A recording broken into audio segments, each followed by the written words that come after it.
এর আগের পর্বে আপনারা দেখেছেন আমাদের কলকাতা থেকে 225 কিলোমিটার দূরে অবস্থিত পাহাড়পুর এসে পৌঁছানো এবং সেখানে একটি রাত কাটানোর গল্প। এই পর্বে থাকছে পাহাড়পুর থেকে বলরামপুর সাংকুপি হয়ে যাজাহাতু ও চ্যামটাবুরুর অভিজ্ঞতার গল্প। এরকম আরও ভিডিও পেতে হলে অবশ্যই সাবস্ক্রাইব করুন আমাদের এই চ্যানেলটিকে।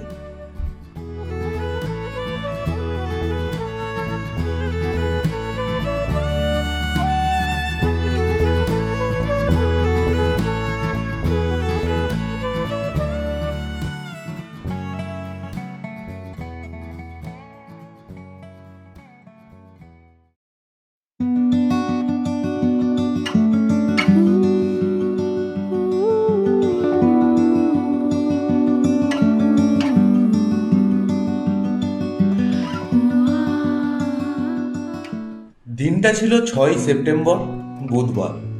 নতুন ভোরে নতুন আমেজের সাথে আমরা রওনা দিয়েছিলাম যাজাহাতুর উদ্দেশ্যে। যাজাহাতু পাহাড়পুর থেকে 111 কিলোমিটার দূরে বাংলা ও ঝাড়খণ্ডের সীমানায় একটি ছোট্ট গ্রাম, যেখানে দেখা মেলে দক্ষিণবঙ্গের সর্বোচ্চ শৃঙ্গ চ্যামটাবুরু। এই পথেই চাইলে আপনারা দেখে নিতে পারেন গড় পঞ্চকোট প্যালেস, যা কাশীপুর রাজবাড়ি নামেও পরিচিত। এরপরে বেশ কয়েক ঘন্টা বাইকে এগোনোর পর আমরা একটু বিশ্রাম নিই পথের ধারে গাছের ছায়ায়, এবং তারই ফাঁকে আমাদের ব্রেকফাস্ট সেরে আমরা এগোতে থাকি আমাদের গন্তব্যের দিকে। পাহাড়পুর থেকে 111 কিলোমিটার ও কলকাতা থেকে প্রায় 350 কিলোমিটার পথ পেরিয়ে অবশেষে আমরা পৌঁছালাম যাজাহাতুর মহুলবাগান রিসর্টে।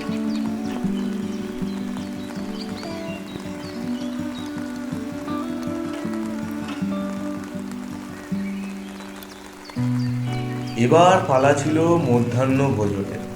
ডাল, ভাত, মাছ, মিষ্টি সবই ছিল আমাদের পাতে।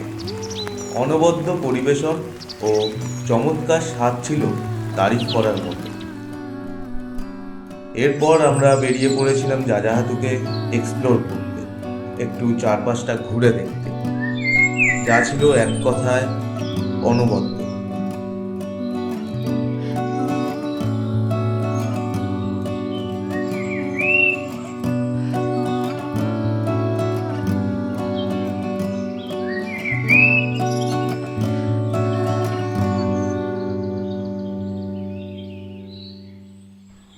যাজাহাতু বিখ্যাত দক্ষিণবঙ্গের সর্বোচ্চ শৃঙ্গ চ্যামটাবুরুর জন্য।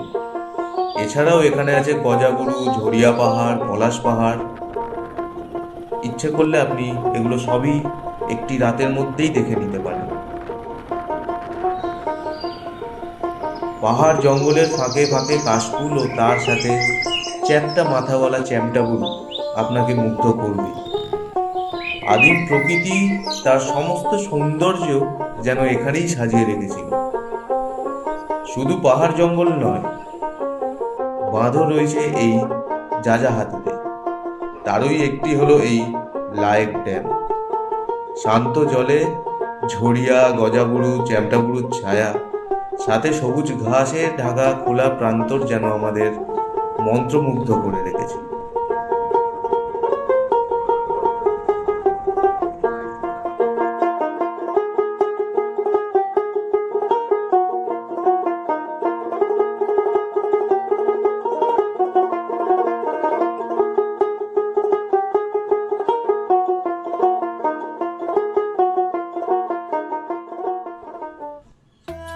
7 সেপ্টেম্বর, বৃহস্পতিবার।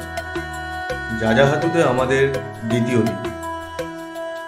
সকাল সকাল আমরা যাত্রা শুরু করেছিলাম দক্ষিণবঙ্গের হাইস্ট পিক চ্যামটাবুরুর উদ্দেশ্যে, যার উচ্চতা 719 মিটার বা 2350 ফিট। এই চ্যামটাবুরু অযোধ্যা পাহাড়ের সর্বোচ্চ শৃঙ্গ মনে করা হলেও এটি ছোটনাগপুর মালভূমি এবং পূর্বঘাট পর্বতমালার একটি বর্ধিত অংশ। এরকমই ছোট ছোট গ্রাম ও রাস্তার দুপাশে জঙ্গলকে উপভোগ করতে করতে আমরা অবশেষে পৌঁছে যাই মরা পাশায়। পাহাড় ও সবুজ প্রকৃতির মাঝে স্বচ্ছ জল, তাতে আবার মেঘ ও পাহাড়ের ছায়া, সব মিলিয়ে এক কথায় অপূর্ব সৌন্দর্যের সৃষ্টি করেছিল, যা সত্যিই দৃষ্টিনন্দন।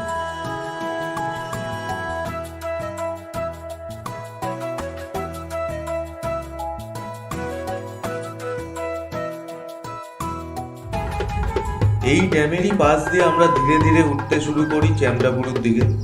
কোথাও পথ ছিল, আবার কোথাও পাথরের উপর দিয়ে পথ তৈরি করে নিতে হচ্ছিল।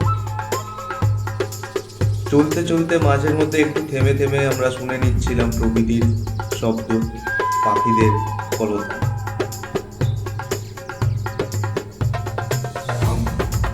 কিন্তু সময়ের সাথে আকাশের রূপ বদলাতে থাকে। মেঘে ঢাকা আকাশ থেকে শুরু হয় ঝোড়ো বৃষ্টি। জঙ্গলের আগাছা সরিয়ে সরু পথ দিয়ে তারই মধ্যে এগোতে থাকি।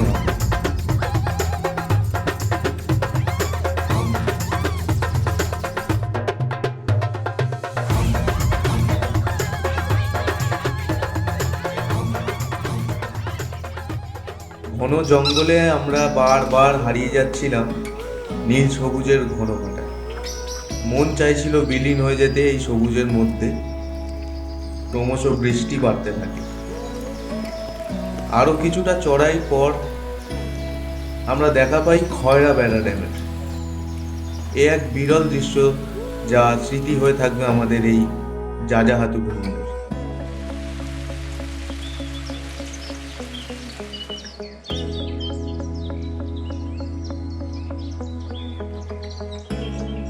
চ্যামটাবুরু ওঠার অপূর্ণ ইচ্ছা নিয়ে সেখান থেকেই নেমে আসতে হয় আমাদের, এবং একদিন আবার ফিরে আসবো এই ইচ্ছা নিয়ে এগিয়ে চলি আমাদের পরের গন্তব্যের দিকে, যা থাকছে পরের পর্বে।